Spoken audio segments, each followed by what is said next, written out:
उत्तराखंड के इस खास बुलेटिन में आपका स्वागत है। मैं हूं आपके साथ तान्या वर्मा। तो चलिए शुरुआत करते हैं बुलेटिन की। हेलीकॉप्टर की इमरजेंसी लैंडिंग के बाद उच्च हिमालयी क्षेत्र राल्म गांव में फंसे मुख्य चुनाव आयुक्त राजीव कुमार सहित 5 लोग 16 घंटे बाद मुनस्यारी पहुंचे। गुरुवार को मौसम ठीक होने पर पायलट सभी लोगों को हेली से मुनस्यारी हेलीपैड लेकर पहुंचा। चुनाव आयुक्त के सकुशल मुनस्यारी पहुंचने पर प्रशासन ने राहत की सांस ली है। बता दें कि बीते रोज को उच्च हिमालयी क्षेत्र मिल में ट्रैकिंग करने जा रहे भारत निर्वाचन आयोग के मुख्य चुनाव आयुक्त का हेलीकॉप्टर की खराब मौसम के कारण आपात लैंडिंग करनी पड़ी थी। उनके साथ उत्तराखंड के अपर मुख्य निर्वाचन अधिकारी विजय कुमार जोंगदड़े और सीईसी के पीएसओ नवीन कुमार भी मौजूद थे। बुधवार सुबह 11:15 बजे सीईसी दिल्ली से जॉली ग्रांट हवाई अड्डे होते हुए मुनस्यारी पहुंचे। करीब 1 बजे हेलीकॉप्टर मुनस्यारी से निकला, लेकिन 50 मिनट बाद 42 किलोमीटर दूर पहुंचने पर मौसम खराब हो गया। मजबूरन राल्म गांव में हेलीकॉप्टर की आपात लैंडिंग हुई। यहां से मिल्म 22 किलोमीटर दूर है, जहां तक पहुंचने के लिए पैदल चलना ही दूसरा विकल्प है। तो आपको बता दें कि बीते रोज को उच्च हिमालयी क्षेत्र मिल्म में ट्रैकिंग करने जा रहे भारतीय निर्वाचन आयोग के मुख्य चुनाव आयुक्त का हेलीकॉप्टर की खराब मौसम के कारण आपात लैंडिंग करनी पड़ी थी। उनके साथ उत्तराखंड अपर मुख्यालय निर्वाचन अधिकारी विजय कुमार जोंगदड़े और सीसी के पीएसओ नवीन कुमार भी मौजूद थे। तो चलिए हमारे साथ हमारे संवाददाता धनराज गर्ग जुड़ चुके हैं। धनराज, बताइएगा कि इनके बाद उन्होंने कहां पर और कैसे रात बिताई?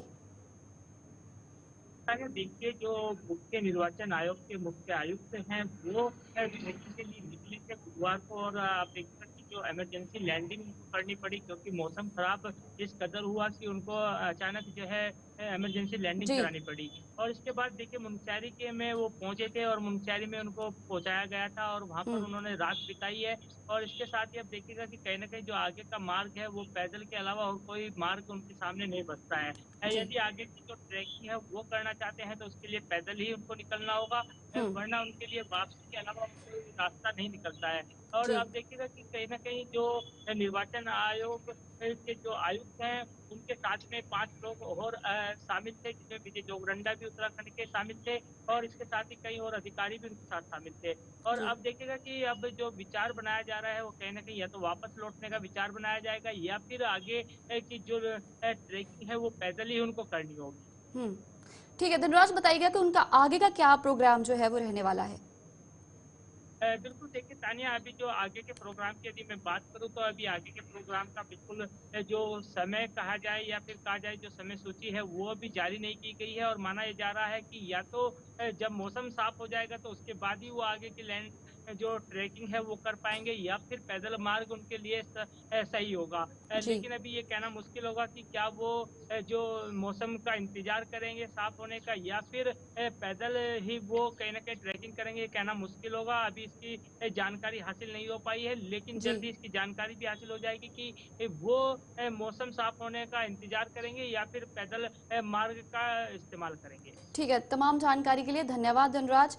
धनराज हमें अपडेट कर रहे थे। तो चलिए अभी हम बढ़ते हैं अगली खबर की ओर।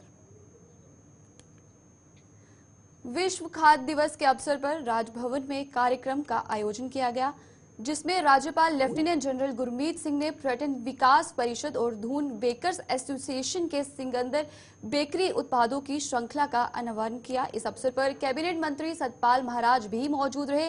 सिकंदर बेकरी उत्पादों की श्रृंखला में सिकंदर केक, सिकंदर पेस्ट्री और सिकंदर कुकीज शामिल है। इन उत्पादों को तैयार करने में हिमालयी क्षेत्र की विशेष सामग्री जैसे सेबैकथॉर्न, गोजी बेरीज, केसर और विभिन्न प्रकार के मिलेट्स का प्रयोग किया गया है, जो स्वादिष्ट होने के साथ साथ पोषक तत्वों से भरपूर है। ये बेकरी उत्पाद महान त्रिकोणमिति विशेषज्ञ श्री राधानाथ सिकदर की स्मृति को समर्पित है, जिन्होंने माउंट एवरेस्ट की ऊंचाई को मापने में महत्वपूर्ण भूमिका निभाई थी।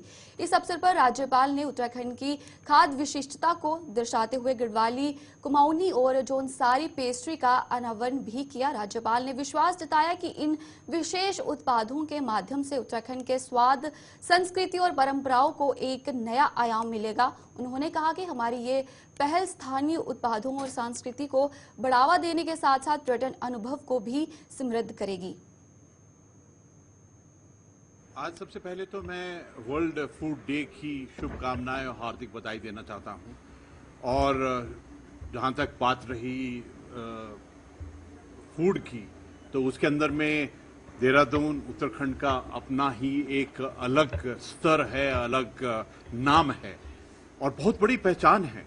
आज बहुत सुंदर लगा कि आज हमने राधानाथ सिकदर जी, जिन्होंने माउंट एवरेस्ट का मापन किया था, उनके नाम से पेस्ट्रीज और केक बनाया। आज हिमालयस के रूप में जो केक बनाया था, अपने आप में इतना विशाल और दिव्य लग रहा था। और उसके अलावा स्वामी कार्तिक जी के नाम से भी एक बहुत ही सुंदर केक बनाया है।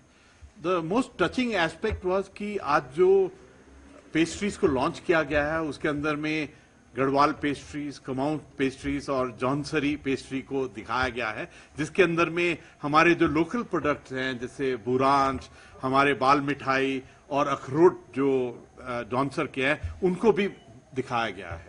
कभी कभी ऐसा लगता है कि उत्तराखंड का जो योगदान है पूरे वर्ल्ड के अंदर में, हॉस्पिटैलिटी इंडस्ट्री के अंदर में, तो शेफ, कुकिंग और इन सब चीजों के अंदर में एक बिल्कुल अलग है। और आज हमने एक चीज और रियलाइज किया, इकट्ठे जब संवाद किया तो पता चला कि जो इस साल का थीम है वर्ल्ड फूड डे का, वो बेटर लाइफ और बेटर किस प्रकार से खाने को पौष्टिक बनाया जाए। मुझे ऐसा लगता है जो श्री अन्न और जो मिलेट, जो उत्तराखंड का मिलेट है, उसके अंदर में अलग एक मैं कहूंगा कि एक डिविनिटी और स्पिरिट आज जो कार्य किया, वर्ल्ड फूड डे को मनाया है, जिसके अंदर में एक अलग ही लेवल की एक फूड डे की हार्दिक बधाई और शुभकामना देता हूं। धन्यवाद। जय हिंद। हमने कुमाऊनी पेस्ट्री को लॉन्च किया है। इसके साथ साथ शिकधर की जो रेंज है, जिसमें शिकधर कुकीज, शिकधर ड्राई केक, शिकधर पेस्ट्रीज और शिकधर केक को भी लॉन्च किया है, क्योंकि आज वर्ल्ड फूड डे में जो थीम है वो right to food for a better life and better future. तो आज उसी को चरितार्थ करते हुए जो पौष्टिक भोजन हमारे उत्तराखंड का है, उसको हमने लॉन्च किया है। इसके साथ साथ हमने ये भी आग्रह किया है होटल एसोसिएशन से और लोगों से कि गढ़वाली खाने के राजधानी देहरादून स्थित परिवहन विभाग में गढ़वाल आयुक्त विनय शंकर पांडे की अध्यक्षता में आरटीए की बैठक आयोजित की गई। इस दौरान संभागीय परिवहन अधिकारी सुनील शर्मा, जिलाधिकारी सविन बंसल, एसएसपी अजय सिंह सहित तमाम आला अधिकारी मौजूद रहे। इस दौरान मीडिया से बात करते हुए गढ़वाल आयुक्त विनय शंकर पांडे ने कहा कि इस महत्वपूर्ण बैठक में 6-7 बिंदुओं पर चर्चा हुई, जिसमें सबसे महत्वपूर्ण बिंदु पर्यावरण की शुद्धता को लेकर था, जो शहर के लिहाज से भी बहुत महत्वपूर्ण है, जिसमें शहर में संचालित हो रहे विक्रमों के लिए एक पॉलिसी लाई गई थी, जिनमें तमाम विक्रमों को सीएनजी में कन्वर्ट किया जाए और उसका जो भी खर्च होगा उसमें 50% सब्सिडी सरकार वहन करेगी। हालांकि इसके लिए सहमति भी बन गई है। इसके अलावा कुछ अन्य महत्वपूर्ण बिंदुओं पर भी चर्चा की गई, जिसकी जानकारी गढ़वाल आयुक्त विनय शंकर पांडे ने मीडिया के सम्मुख साझा की। लास्ट बैठक दिसंबर में पिछले वर्ष हुई थी और बीच में लोकसभा के चुनाव और आचार संहिता और अन्य कारणों से ये बैठक नहीं हो पाई थी। तो एक तो आरटीओ साहब को मैंने ये डायरेक्शन दिया है कि इसकी एक नियमित रूप से इसकी बैठक होनी चाहिए। आज की बैठक में कुल मिलाकर 6-7 महत्वपूर्ण एजेंडे थे और एक सबसे इम्पोर्टेंट जो एजेंडा था और जिसकी आवश्यकता इस पूरे शहर को भी है कि पर्यावरण की शुद्धता, उसमें हमारे जो विक्रम हैं उनके लिए गवर्नमेंट ने एक पॉलिसी लाई थी कि उसको वो सीएनजी में कन्वर्ट करें और उसमें जो भी खर्च आएगा उसका 50% सब्सिडी गवर्नमेंट दे रही है। तो उसके लिए सहमति बन गई है और इन लोगों ने आश्वस्त किया है, जो भी ऑपरेटर्स हैं, कि इसको हम यथाशीघ्र चेंज कर लेंगे। इसमें उनको ये लिबर्टी दी गई है कि उनको रूट ऑप्शनल होगा, वो जो रूट लेना चाहेंगे, जिस रूट पर चलना चाहेंगे, और उनको परमिट हम देंगे। इसका लाभ ये होगा कि एक तो जो हमारी पर्यावरण की जो मुख्यमंत्री पुष्कर सिंह धामी के कुशल नेतृत्व में उत्तराखंड सरकार बेहतर काम कर रही है। धामी द्वारा दिए गए निर्देशों के अनुपालन पर आबकारी विभाग भी बेहतर काम करने लगा है और इसके सफल परिणाम दिखने लगे हैं। आबकारी विभाग ने 2024-25 के लिए 44,039 करोड़ के राजस्व प्राप्ति का लक्ष्य निर्धारित किया था, जिसमें पहले 6 माह के भीतर ही विभाग ने 24,004 करोड़ का राजस्व प्राप्त कर लिया है, जबकि पिछले साल इस समय तक 2,132 करोड़ का राजस्व प्राप्त हुआ था। आबकारी आयुक्त हरीश चंद्र सिमवाल की माने तो इस बार अब तक विभाग ने 272 करोड़ के राजस्व की अधिक प्राप्ति की है। आबकारी आयुक्त के माने तो विभाग में बेहतर तरीके से आबकारी नीति का पालन किया गया है। टेंडर प्रतिक्रिया को पारदर्शी तरीके से संचालित किया गया था, जिसके चलते आज अधिक राजस्व की प्राप्ति हो रही है।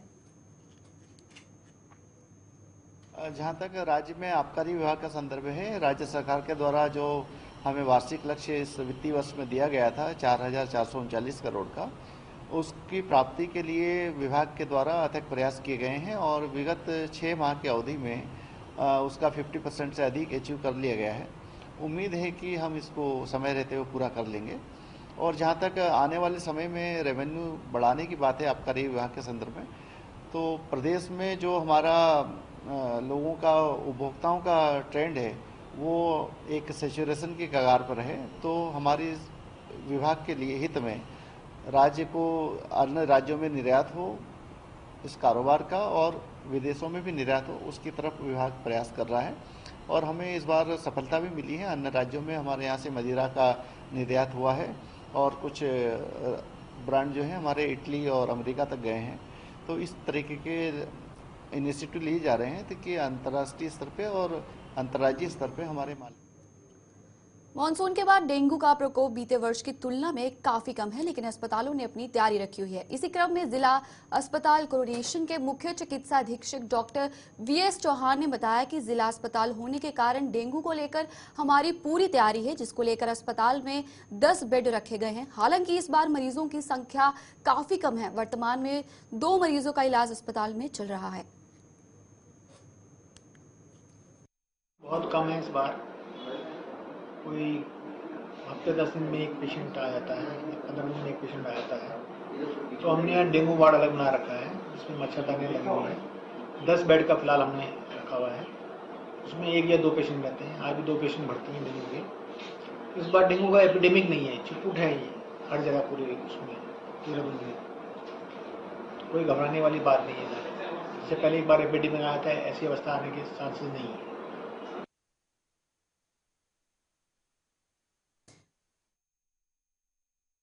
कानून की मांग चल रही है, जिस पर अब सरकार गंभीर नजर आ रही है। हाल ही में नैनीताल जिले में उत्तर प्रदेश के विधायक रघुराज प्रताप सिंह उर्फ राजा भैया की पत्नी के नाम पर पंजीकृत आधे हेक्टेयर से अधिक कृषि भूमि जब्त कर ली है, क्योंकि जिस उद्देश्य से यह जमीन ली गई थी उसके लिए जमीन का उपयोग नहीं किया जा रहा था। सरकार द्वारा उठाए गए इस कदम पर पूर्व मुख्यमंत्री हरीश रावत ने प्रतिक्रिया दी है। उन्होंने चुटकी लेते हुए कहा कि देर कर दी हुजूर आते आते। उन्होंने कहा कि ये सरकार का ही पाप था। 2018 में जो महापाप सरकार ने किया था उसको धोने में 4-5 साल लग गए। उन्होंने कहा कि जल्द अच्छा भू कानून लाना चाहिए, जो कि व्यापक होना चाहिए, जिसमें भू सुधार, भू उपयोग जैसे कई पहलू हो सकते हैं। यदि आ रहे हैं तो मैं कहूँगा देर कर दी हजूर आते आते, और ये तो तुम्हारा ही पाप था।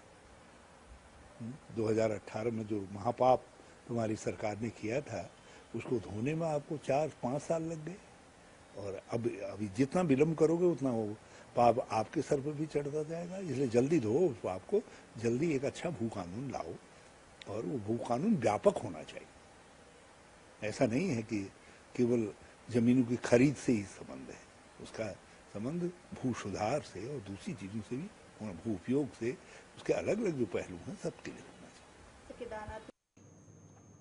कांग्रेस ने सरकार पर थूक जिहाद मामले को लेकर सवाल उठाए हैं। कांग्रेस प्रदेश प्रवक्ता गरिमा दोसानी ने कहा कि आपराधिक प्रवृत्ति के लोग मुख्यमंत्री को हल्के में ले रहे हैं। उन्होंने कहा कि उत्तराखंड में लगातार हो रहे नए नए किस्म के अपराध और उन अपराधों में बढ़ोतरी चिंताजनक है। उन्होंने ये भी कहा कि राज्य में जिस तरह के नए अपराध हाल फिलहाल में घटित हो रहे हैं वे पहले कभी सुनने को नहीं मिले। उत्तराखंड की छवि हमेशा ही एक शांति प्रिय प्रदेश की रही और उत्तराखंड राज्य में लव जिहाद और थूक जिहाद जैसी घटनाएं पहले कभी सुनने या देखने को नहीं मिली। बहुत अच्छी बात है। जल्दी हमें भी है उन लोगों को जानने की, उनका चेहरा देखने की कि ऐसे कौन लोग हैं जो हमारे उत्तराखंड की फिजाओं में जहर घोल रहे हैं। हम भी जानना चाहते हैं वो कौन लोग हैं, क्योंकि अचानक से लव जिहाद की बाढ़ आती है, अचानक से जो है थूक जिहाद की बाढ़ आती है। लेकिन मैं मुख्यमंत्री जी से कहना चाहती हूँ, केवल जिहाद शब्द बोल देने से क्राइम खत्म नहीं होगा। आपको आत्मावलोकन करना होगा, इसकी जड़ में जाना होगा कि आप ही के कार्यकाल में क्यों हो रहा है, भाजपा के शासन में ही क्यों हो रहा है ये सब। भूतो न भविष्यति। उत्तराखंड ने तो कभी इस तरह का सांप्रदायिक माहौल देखा ही नहीं। उत्तराखंड तो इतना शांत प्रिय और भोले भाले सीधे साधे लोगों का प्रदेश है। गुलदस्ते की तरह हम लोग यहाँ पर रहते थे, एक माला में पिरोकर हम रहते थे। लेकिन आपको ये जानना होगा कि सहरा जब आप अपने सर पर बांधते हैं हर अच्छी बात का, तो फिर ये काला धब्बा भी आपके ही माथे पर लगाया जाएगा।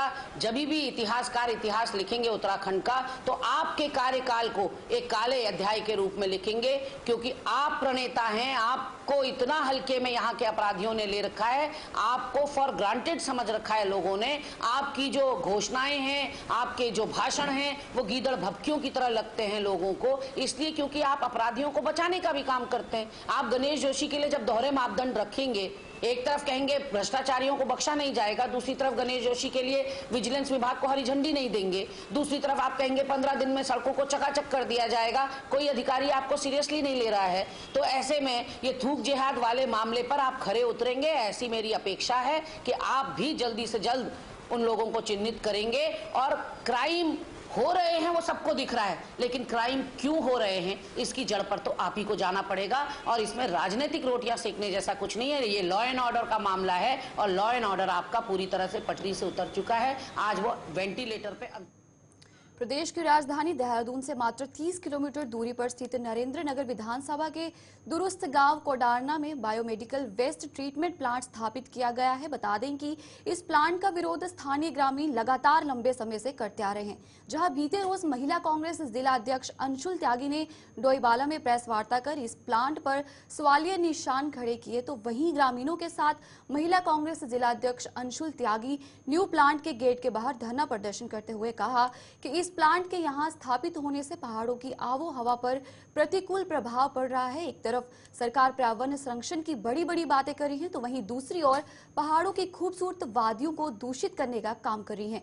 इस प्लांट में जो मेडिकल वेस्टेज आता है वे कई ग्रामीण क्षेत्र की सक्रिय सड़कों से होकर आता है। साथ ही इस ट्रीटमेंट प्लांट से निकलने वाली बदबू के कारण यहाँ के स्थानीय ग्रामीणों का सांस लेना दुर्बल हो चुका है, तो वहीं वन्य जीवों पर भी इसका प्रभाव पड़ रहा है। स्थानीय ग्रामीणों द्वारा जब इस प्लांट के खिलाफ आवाज उठाई जाती है, तो प्लांट के कर्मचारियों द्वारा ग्रामीणों को डराया धमकाया जाता है। ग्रामीणों का कहना है कि जब तक यह प्लांट यहां से कहीं और स्थापित नहीं होता, तब तक इसका विरोध लगातार जारी रहेगा। अगर जरूरत पड़ी तो अमन अनशन करने की भी ग्रामीण तैयार हैं।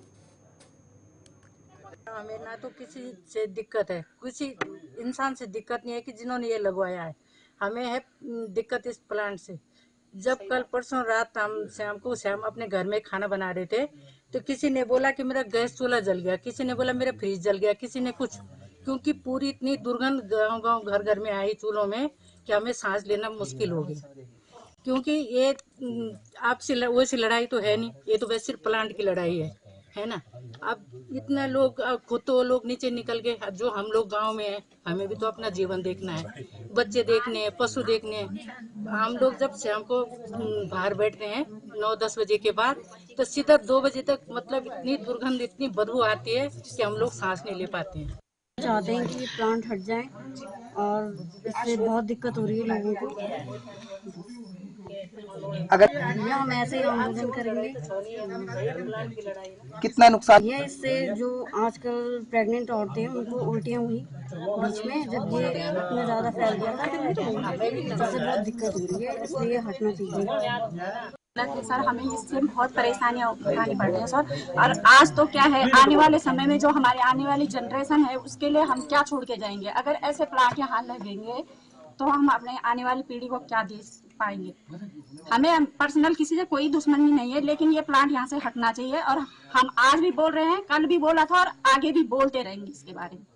किस तरह की सर इससे इतनी भयंकर बदबू परसों की बात है, हमारे यहाँ पे एक प्रेग्नेंट महिला है जिसको इतनी उल्टियाँ हुई मतलब हम बता नहीं सकते कि इतनी ज्यादा बदबू आई कि उस प्रेग्नेंट महिला को इतनी उल्टियां हुई और मतलब जो बुजुर्ग हैं सांस लेने में इतनी दिक्कत हुई। जहाँ पे ये जो मुद्दा है ये जनहित का मुद्दा है और इस मुद्दे में पहले भी हम लोग आगे रहते हैं और ये हमारे बीच में ये मामला आया था। भगवान सिंह भाई यहाँ के लोकल निवासी तो उन्होंने हमें बोला था कि यहाँ पे ये प्लांट लगा हुआ है और 2020 से ये लड़ रहे हैं सरकार से। और प्रदूषण नियंत्रण जो इकाई है यहाँ की, ये देखिए बिल्कुल जंगलात का एरिया पूरा ये। और किस तरह से इनको, कहाँ से इनको एनओसी मिली जंगलात से, कहाँ से इन प्रदूषण विभाग से इनको एनओसी मिली है। और अभी ग्रामीण बता रहे हैं कि जो पूर्व प्रधान थे उनका बस्ता जमा हो चुका था, उसके बाद भी उन्होंने एनओसी दी। ये भी जांच का विषय है। और किस तरह से पैसे के दम पे इन्होंने यहाँ पे प्लांट लगाया है। और आप देखिए हरे भरे पेड़ यहाँ पे सूखने लग गए, जो यहाँ पे जो साल के पेड़ है वो सूखने लग गए, क्योंकि यहाँ पे जो वेस्ट जो मटेरियल आता है हॉस्पिटलों से, उस कचरों को पहले धोया जाता है। उस कचरे का जो पानी वो रिस रहा है, अब वो धीरे धीरे यहाँ के आबो हवा को खराब कर रहा है। और अभी जैसे कि यहाँ के ग्रामीणों ने बताया कि ठीक विगत 2 दिन पहले इतनी दुर्गंध चली 9 बजे बाद कि उन्हें सांस लेने में दिक्कत हुई। और ये आप देख रहे हैं यहाँ पे अभी भी बदबू आ रही है, जबकि प्लांट अभी बंद है। कितना क्षेत्र इससे प्रभावित होने वाला है? ये पूर्ण रूप से प्रभावित है। और जहाँ से ये कूड़ा आ रहा है, बीच में सारंगदर वाला है, आपका रानी पोखरी है, आपका गडूल वगैरह वहाँ से आता है बीच से, वहाँ भी रास्ते में कई बार कूड़ा नीचे रास्ते में गिरा होता है। तो मेरा जिलाध्यक्ष हमारे साथ है, महिला कांग्रेस की, हमारा बिल्कुल समर्थन है ग्रामीणों को। और हम एक सांकेतिक तौर पर आज यहाँ पे आए हैं प्लांट का देखने के लिए। और कल हम एसडीएम नरेंद्र नगर पे इसके विरोध में ज्ञापन देंगे। और अगर हमें धरना प्रदर्शन करना होगा तो हम इस गेट के खटीमा फाइबर्स लिमिटेड में व्यवसायियों को 6 करोड़ रुपए की बकाया धनराशि नहीं मिलने पर नए मैनेजमेंट का घेराव किया।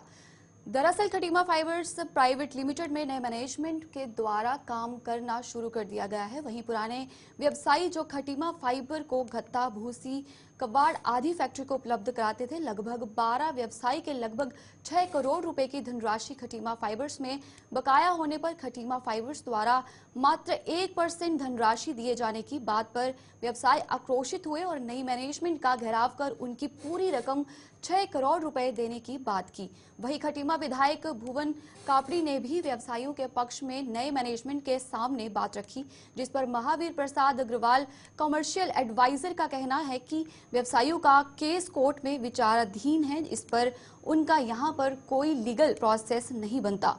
क्योंकि विधायक भुवन कापड़ी ने बात रखी है तो उच्च मैनेजमेंट से बात की जाएगी।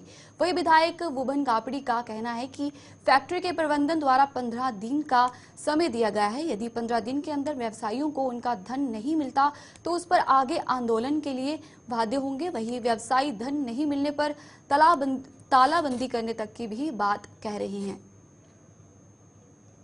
जो नए वहाँ पर जो है मैनेजमेंट जो आया, हमने उनसे कहा कि जो पुराने टाइम पे व्यापारियों ने खटीमा फाइबर को जो भूसी दी हुई है, जो गत्ता और कबाड़ दे रखा है, जो अखबार है वो दे रखा है, तो 12 व्यापारियों का लगभग 6 करोड़ रुपए उनको बकाया है। और फैक्ट्री कहती है कि 1% देंगे, 6 लाख रुपए, 6 करोड़ की जगह 6 लाख रुपए। तो आज हम व्यापारियों के सदन के पास गए हैं और उन्होंने हमें 15 दिन का समय दिया है कि वो हाईकमान ऊपर अपने मैनेजमेंट से बात करेंगे। तो हमने कहा भाई व्यापारियों को मिलना चाहिए, जो व्यापारियों का जो धन है 6 करोड़ उन्हें मिलना चाहिए, नहीं मिलेगा तो बिना आंदोलन की बात करेंगे। उन्होंने कहा है कि वो ऊपर से बात करके हमें 15 दिन के अंदर अवगत से हम लोग पिछले 5 सालों से जुड़े हुए हैं और हमारा भूसी का पेमेंट यहाँ पर बकाया है। हमारे साथ काफ़ी लोग यहाँ पर जुड़े हुए हैं, लगभग 6 करोड़ की लगभग लिस्ट आज आई है यहाँ पर।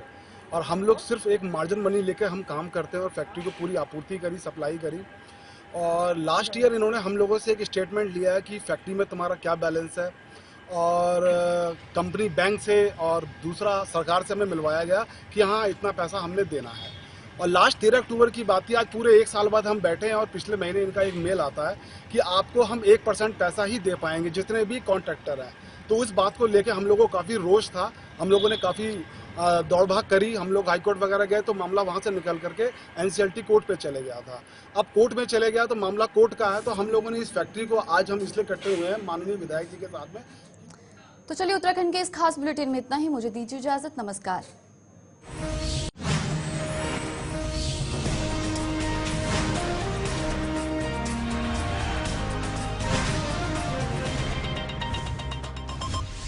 वोकल फॉर लोकल हमारी बहुत समस्याओं का समाधान आत्मनिर्भरता में। यशस्वी प्रधानमंत्री श्री नरेंद्र मोदी जी के विजन वोकल फॉर लोकल के अनुरूप माननीय मुख्यमंत्री योगी आदित्यनाथ के नेतृत्व में स्थानीय उत्पादों को मिला global market. UP international trade show के द्वितीय संस्करण में रिकॉर्ड 10,000 करोड़ रुपए से अधिक का व्यापार हुआ है सुनिश्चित। इस वैश्विक व्यापारिक महाकुंभ में 70 से अधिक देशों के 500 से अधिक इंटरनेशनल बायर्स सहित देश विदेश के 5 लाख से अधिक लोगों ने हिस्सा लिया। UP international trade show Uttar Pradesh के व्यापार को नई गति देकर अर्थव्यवस्था को $1 ट्रिलियन बनाने में अहम पड़ाव साबित होगा। UP international trade show sourcing का अद्वितीय मंच।